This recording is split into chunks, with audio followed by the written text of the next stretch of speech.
Doctor ইউনূসের নেতৃত্বে গুরুত্বপূর্ণ রূপান্তরের মধ্য দিয়ে যাচ্ছে বাংলাদেশ, বললেন জাতিসংঘের মুখপাত্র। ঈদ উপলক্ষে লক্কর ঝক্কর বাসে চলছে রঙের প্রলেপ, ঈদ যাত্রা নিয়ে আশঙ্কা।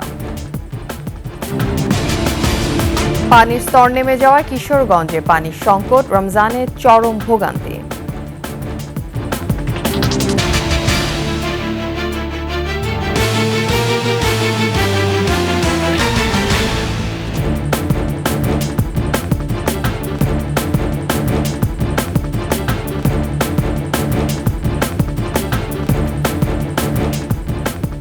শুনছিলেন সংবাদ শিরোনাম, আমন্ত্রণ 21 সংবাদ। আপনাদের সাথে থাকছে আমি তাসলিমা ফিফা। দর্শক, 21 টেলিভিশনের সংবাদ একই সাথে সরাসরি দেখতে পাবেন আমাদের ফেসবুক পেজ www.facebook.com/2124 অনলাইনে। এছাড়া সাবস্ক্রাইব করতে পারেন www.youtube.com/21TV এই চ্যানেলে। চলমান সংস্কার ও রূপান্তরের পথে শান্তি, জাতীয় সংলাপ, আস্থা ও ঐক্য প্রতিষ্ঠায় বাংলাদেশকে সহায়তা করতে প্রস্তুত জাতিসংঘ। বাংলাদেশে জাতিসংঘের মহাসচিব অ্যান্তোনিও গুতেরেসের 4 দিনের সফর নিয়ে জেনেভায় সংবাদ সম্মেলনে এমনটাই জানান উপমুখপাত্র ফারহান হক। তিনি বলেন, নোবেলজয়ী ডক্টর ইউনূসের নেতৃত্বে বাংলাদেশ একটি গুরুত্বপূর্ণ রূপান্তরের মধ্য দিয়ে যাচ্ছে। মহাসচিব আশা করেন আগামীতে গণতন্ত্র, ন্যায় বিচার ও সমৃদ্ধির মাধ্যমে জনগণের আকাঙ্ক্ষা পূরণ হবে। ব্রিফিংয়ে রোহিঙ্গাদের মানবিক সহায়তা কমানোর বিষয়ে উদ্বেগ প্রকাশ করা হয়। বলেন, চলতি বছর বাংলাদেশে আশ্রয় নেওয়া 12 লাখেরও বেশি রোহিঙ্গার জন্য মাত্র 40% খাদ্য সহায়তা রয়েছে, যা ভয়াবহ ঝুঁকি সৃষ্টি করছে। এ অবস্থায় তহবিল বাড়ানোর উপর আবারও জোর দেয় সংস্থাটি। প্রধান উপদেষ্টার নেতৃত্বে শ্রম খাত সহ অন্যান্য সকল খাত সংস্কারে সকলের অংশীদারিত্ব প্রতিষ্ঠা ও টেকসই সংস্কারের জাতীয় ঐক্যমত গড়ে তোলা হচ্ছে। আন্তর্জাতিক শ্রম সংস্থার 353তম গভর্নিং বডি অধিবেশনে বাংলাদেশের শ্রম খাত সংস্কার নিয়ে দেয়া ভাষণে একথা বলেছেন শ্রম ও কর্মসংস্থান উপদেষ্টা ডক্টর এম শাখাওয়াত হোসেন। আন্তর্জাতিক শ্রম সংস্থায় বাংলাদেশের বিরুদ্ধে চলমান অভিযোগের প্রেক্ষিতে শ্রম খাতের অগ্রগতি প্রতিবেদন তুলে ধরেন তিনি। অধিবেশনে বাংলাদেশ প্রতিনিধি দলের উপনেতা আন্তর্জাতিক বিষয়ক বিশেষ দূত অধ্যাপক লুৎফে সিদ্দিকীও উপস্থিত ছিলেন।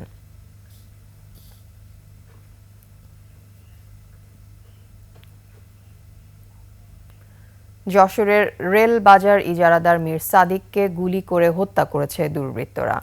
সোমবার রাত 11:15টার দিকে রেলগেট এলাকায় নিজ বাড়ির সামনে তাকে গুলি করা হয়। পরিবারের সদস্যরা জানান, সুমন নামে চিহ্নিত এক সন্ত্রাসী সাদিকে গুলি করে পালিয়ে যায়। পরে তাকে উদ্ধার করে যশোর জেনারেল হাসপাতালে নিলে চিকিৎসক তাকে মৃত ঘোষণা করেন। যশোর অতিরিক্ত পুলিশ সুপার নূরে আলম সিদ্দিকী জানান, শহরের রেল বাজার নিয়ে কোন্দলে এ ঘটনা ঘটতে পারে। জড়িতদের ধরতে শহরের বিভিন্ন পয়েন্টে অভিযান শুরু করেছে পুলিশ।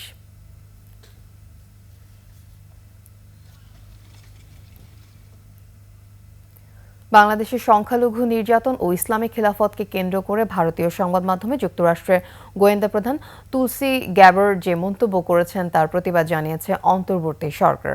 প্রধান উপদেষ্টার কার্যালয় থেকে পাঠানো বিবৃতিতে বলা হয়, তুলসী গ্যাবার্ড বাংলাদেশে ধর্মীয় সংখ্যালঘুদের নিপীড়ন ও হত্যার অভিযোগ করে বলেছেন, ইসলামপন্থী সন্ত্রাসীদের হুমকি এবং বিভিন্ন সন্ত্রাসী গোষ্ঠীর বৈশ্বিক তৎপরতা একই আদর্শ ও লক্ষ্য দ্বারা পরিচালিত হয়। সেই আদর্শ লক্ষ্য হলো ইসলামপন্থী খিলাফতের মাধ্যমে শাসন করা।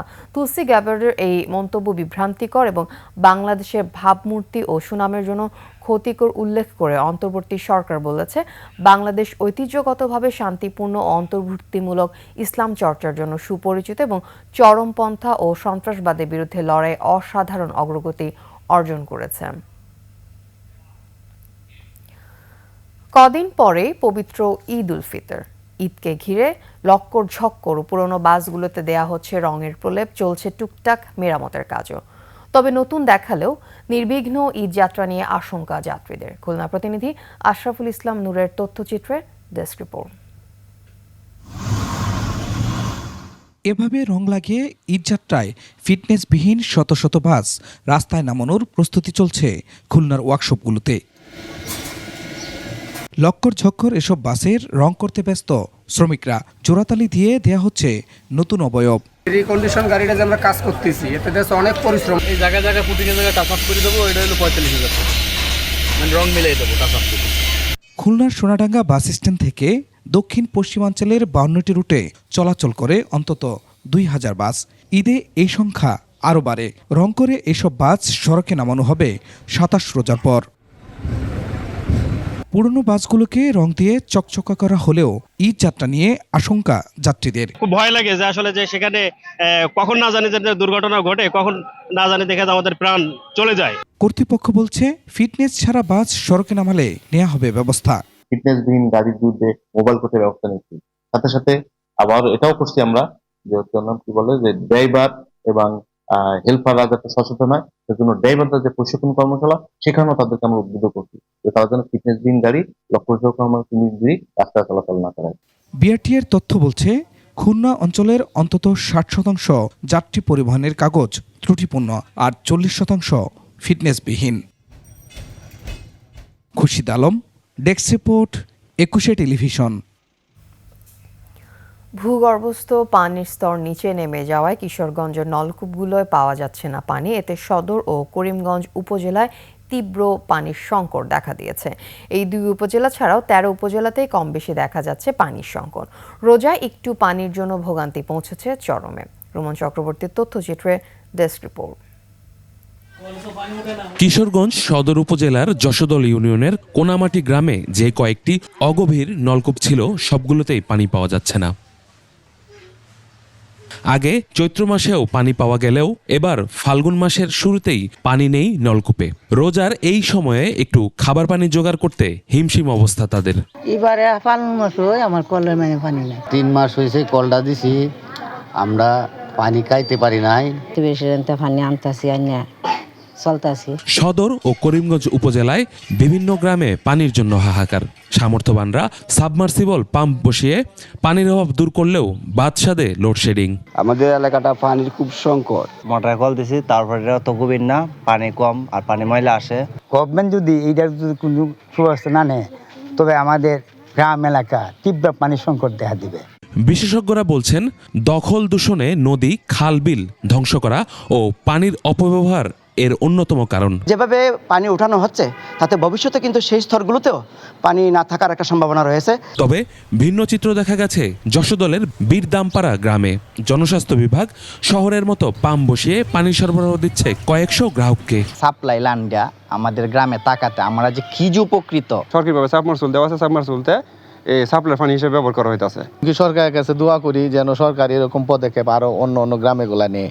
নলকূপগুলোর ওই অবস্থার কথা জেনে আরো সাবমার্সিবল পাম্প বসানোর কথা জানায় জনস্বাস্থ্য কার্যালয়। লোকজনের মধ্যে সাবমার্সিবল পাম্পের খুব চাহিদা বেশি। সাবমার্সিবল পাম্প দিলে হয়তো এই সমস্যাটার সমাধান হয়ে যাবে। ইউসুফ হাসান নাইম, 21 টেলিভিশন। ভূ অর্থনীতিতে পরাশক্তির হাতছানি দিচ্ছে বাংলাদেশ। বিশ্ব বাণিজ্যের প্রধান জলপথ বঙ্গোপসাগরের অসীম সম্পদের মতোই বাড়ছে মানচিত্রের পরিধিও।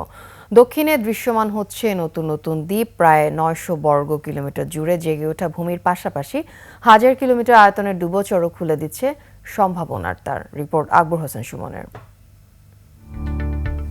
গঙ্গা, ব্রহ্মপুত্র, মেঘনা নদী ব্যবস্থা প্রতি বছর আনুমানিক 1060 বিলিয়ন টনের বেশি পলিমাটি বঙ্গোপসাগরে ফেলে নতুন পথ তৈরি করে। পলি জমে নতুন ভূমিতে রূপান্তরিত হয়। গেল 2 দশকে সন্দ্বীপ অঞ্চলে এভাবেই কয়েকটি দ্বীপ গঠন হয়েছে। প্রধান নদীগুলো আছে, এগুলো হিমালয়ের থেকে যেই পরিমাণ সেডিমেন্ট লোড এখানে নিয়ে আসে, এটা বিশ্বের মধ্যে সর্বোচ্চ। এবং এই পরিমাণ লোড আসার ফলে যে বঙ্গোপসাগরের যে শ্যালো রিজিয়নটা আছে, এই শ্যালো রিজিয়নে দেখা যাচ্ছে আস্তে আস্তে পলি পরে ওইখানে প্রথমে দেখা যায় মাঠফ্লেট টাইপ বা ডুবোচরের মতো দেখা যায়। মেঘনা নদীর মোহনার মুখে তৈরি জাহাইজার চর এবং ভাসান চর প্রকৃতিতে ক্রমশ বৃদ্ধি পাচ্ছে। বর্তমানে এই দুটি দ্বীপ সন্দ্বীপের সঙ্গে মিলিত হয়ে একটি অবিচ্ছিন্ন একক দ্বীপ গঠন করতে চলেছে। নোয়াখালী, সুবর্ণচর এবং তার সাউথ পার্টে এগুলা একসাথে মার্জ করে বড় একটা ল্যান্ডফর্ম তৈরি করছে। জাহাইজার চর 2000 সালেও 23 বর্গ কিলোমিটারের একটি ছোট্ট দ্বীপ ছিল। বছর 10 মধ্যে ভূমির আকার বৃদ্ধি পেয়েছে দ্বিগুণেরও বেশি। 2010 সালে ভাসান চর ছিল 37 বর্গ কিলোমিটারের একটি ছোট্ট ভূমি। 2020 সালে যে ভূমিতে পলি জমে 75 বর্গ কিলোমিটার সম্প্রসারিত হয়েছে। রোহিঙ্গা শরণার্থীদের জন্য যেখানে নির্মাণ করা হয়েছে আশ্রয়কেন্দ্র। দুই দশকে উপকূলীয় ভূ প্রকৃতির পরিবর্তনে জেগে ওঠা নতুন চরগুলোর অস্তিত্ব স্পষ্ট করেছে উপগ্রহ কেন্দ্র, যেখানে দেখা যায় প্রায় 900 বর্গ কিলোমিটার আয়তন বৃদ্ধি পেয়েছে। সমুদ্র সীমার মধ্যেই এই পরিধি বাড়ার সাথে সাথে আমাদের ল্যান্ডও এক্সপান্ড করছে বাংলাদেশে। এটা আমাদের জন্য একটা সম্ভাবনার ক্ষেত্র। আমরা যদি সঠিকভাবে এটাকে পরিকল্পনা করে কাজে লাগাতে পারি, অবশ্যই এটা দেশের বেশ কাজে লাগবে। বাংলাদেশের উপরে গঙ্গার এবং ব্রহ্মপুত্র এই দুটো মিলে যে পলি আসে সেটা খুব কমই আছে, যার কারণে এই পলিটা যখন সাগরে গিয়ে পড়ছে তখন বিস্তীর্ণ এলাকা মহিষপান হয়ে যাচ্ছে, পুরো এলাকাটা জুড়ে সে বাড়ছে। এই জন্য কোনো একটা জায়গায় বাধা সৃষ্টি হলে হয় কি ওই জায়গায় তখন দ্বীপ হয়ে বাড়তে থাকে। এখন ওই দ্বীপ অঞ্চলগুলো তো প্রাকৃতিক সম্পদে পরিপূর্ণ। নিঝুম দ্বীপ, স্বর্ণদ্বীপ, ভাসান চর এবং সন্দ্বীপের বর্ধিতাংশ সহ অস্তিত্বের জানান দেয়া নতুন চরগুলো ভবিষ্যতে দেশের মূল ভূখণ্ডের সঙ্গে যুক্ত হবে। আকবর হোসেন সুমন, 21 টেলিভিশন, ঢাকা। সংবাদে নিচ্ছি বিরতির পর্যা থাকবে।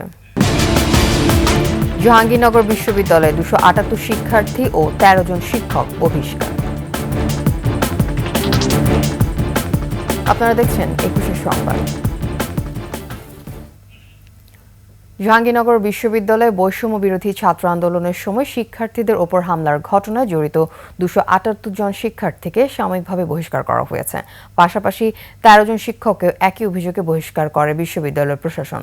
সোমবার মধ্যরাতে জাবির সিন্ডিকেট সভায় এই সিদ্ধান্ত নেওয়া হয়।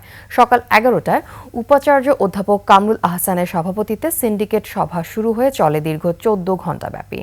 অভিযুক্ত শিক্ষার্থীদের 3টে ক্যাটাগরিতে শাস্তি দেওয়া হয়েছে। এগুলো হলো বর্তমান শিক্ষার্থীদের সাময়িক বরখাস্ত, পরীক্ষা শেষ হয়েছে এমন শিক্ষার্থীদের ফলাফল স্থগিত ও সাবেক শিক্ষার্থীদের সনদ স্থগিত। এছাড়া সাবেক উপাচার্য অধ্যাপক নুরুল আলমের পেনশন স্থগিত করা হয়েছে।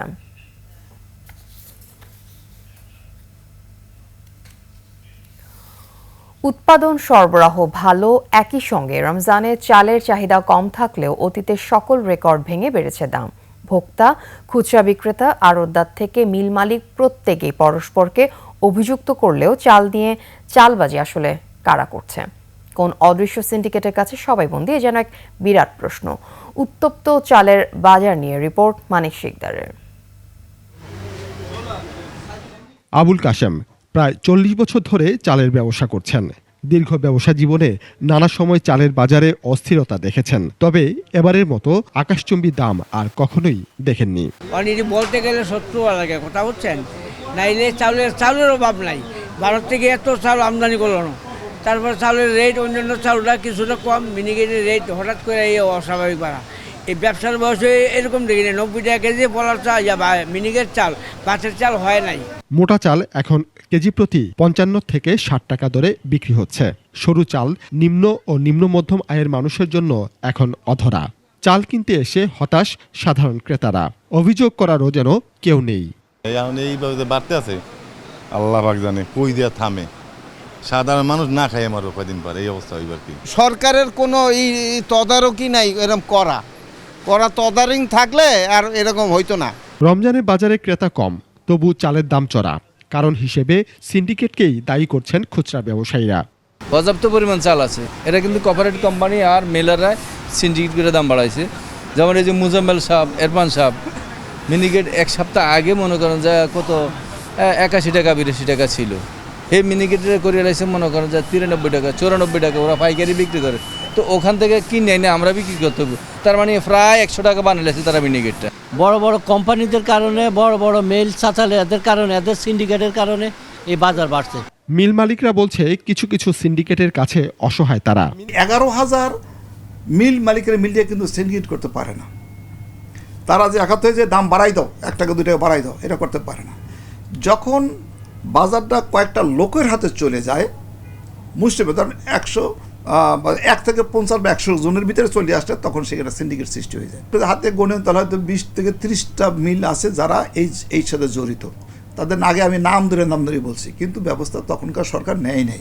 বাজারে তদারকি না থাকায় সিন্ডিকেট মাথাচাড়া দিয়ে উঠেছে। একই সঙ্গে মিল মালিকরা চালের আমদানিকারক হওয়ায় সংকট আরো বেড়েছে। অন্যান্য যে পণ্যগুলি আছে সেগুলোতে যেরকম তদারকি করা হয়, আসলে চালের বাজারে কোনো পক্ষ থেকে, জেলা প্রশাসন অথবা ভোক্তা সংরক্ষণ অধিদপ্তর অথবা খাদ্য বিভাগ, কোনো পক্ষ থেকেই আসলে সেরকম তদারকি হয় না। এই সুযোগটা চালের ব্যবসায়ীরা নিয়ে থাকেন। সুযোগ সন্ধানী কর্পোরেট প্রতিষ্ঠান চালের মজুত করে কৃত্রিম সংকট তৈরি করছে, রয়েছে এমন অভিযোগও। কে বলছে চালের সমস্যা আছে? আমি দায়িত্ব নিয়ে বললাম আপনারা যেই যেই জায়গায় চালগুলো ওরা মানে আটকে গোডাউন বদ্ধ করে রাখছে, এই গোডাউনগুলো ফোন করেন। তো এখনো যদি সে আগের মতো করে বলে সরকারি কর্মকর্তারা, তাহলে তো মানে সমস্যা থেকে উত্তরণের কোনো পথ দেখা যায় না। মানিক শিকদার, 21 টেলিভিশন, ঢাকা। শেষ করছি 21-এর সংবাদ। যাবার আগে সংবাদ শিরোনামগুলো আরও একবার। ডক্টর ইউনূসের নেতৃত্বে গুরুত্বপূর্ণ রূপান্তরের মধ্য দিয়ে যাচ্ছে বাংলাদেশ, বললেন জাতিসংঘের মুখপাত্র। ঈদ উপলক্ষে লক্কর ঝক্কর বাসে চলছে রঙের প্রলেপ, ঈদ যাত্রা নিয়ে আশঙ্কা। পানির স্তর নেমে যাওয়া কিশোরগঞ্জে পানির সংকট, রমজানে চরম ভোগান্তি।